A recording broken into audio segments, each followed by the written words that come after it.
नमस्कार साथियों, मेरे YouTube चैनल पर शिक्षा विभाग से संबंधित नवीनतम अपडेट्स पाने के लिए सब्सक्राइब कीजिए, बेल आइकन को प्रेस कीजिए और ऑल नोटिफिकेशन को ऑन करके रखें, जिससे नवीनतम अपडेट्स आपके मोबाइल पर तुरंत मिल सके।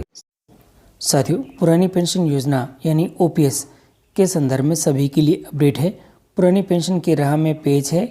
NPS में जमा रकम राज्यों को नहीं देगा नियामक, और इसी के साथ ही राजस्थान, छत्तीसगढ़, झारखंड और पंजाब को लगा है झटका। और साथियों, खबर छपी है नई दिल्ली से और इसके अंदर बताया गया है राजस्थान, छत्तीसगढ़, झारखंड और पंजाब में फिर से लागू की गई पुरानी पेंशन स्कीम की राह में पेच फंस गया है। पेंशन कोष नियामक और विकास प्राधिकरण यानी PFRDA, साथियों ये जो PFRDA है, PFRDA ने कहा है कि नेशनल पेंशन सिस्टम यानी NPS के तहत जमा कर्मचारियों की रकम राज्यों को ट्रांसफ़र करना संभव नहीं है। और राजस्थान और पंजाब ने साथियों केंद्र से NPS के तहत जो कर्मियों की ओर से अब तक जमा की जा चुकी राशि लौटाने की मांग की थी। और इसी के साथ ही नियामक ने कहा है, थोड़ा सा इम्पोर्टेंट है सभी के लिए, कि नियामक ने राज्य सरकार को कहा है कि NPS के तहत जो कर्मचारियों की जमा बचत पर इनका दावा कानूनी रूप से मान्य नहीं है।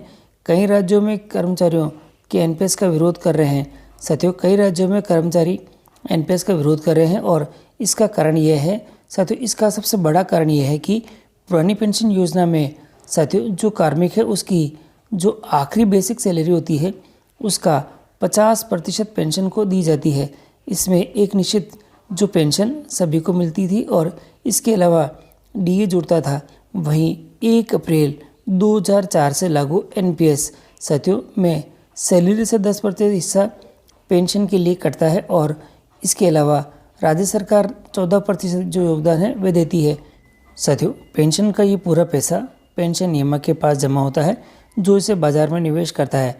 रिटायरमेंट के समय कर्मचारी साथियों चाहे तो 60% जो जमा राशि निकाल सकता है और 40% जमा रहती है इसके अंदर, और निवेश किए गए इस पैसे से होने वाले मुनाफे को साथियों पेंशन के रूप में दिया जाता है।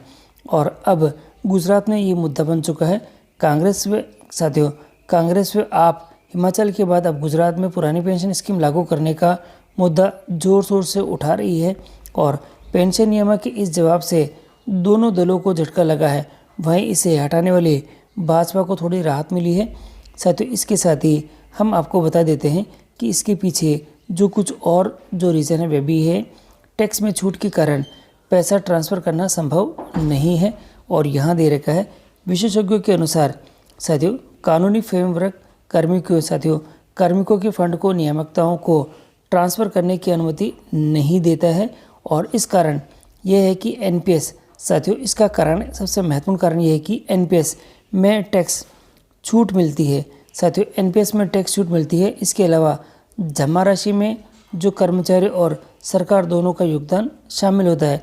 इस कारण से ये संभव नहीं हो रहा है। और साथियों इसी के साथ ही जो सबसे बड़ी अपडेट है यही है कि पुरानी पेंशन की राह में अभी तक पेच फंसा हुआ है और NPS में जमा जो रकम है वह अब राज्यों को नहीं देगा नियामक। अब देखना है कि ये जो पेच है वह किस प्रकार से सॉल्व होता है।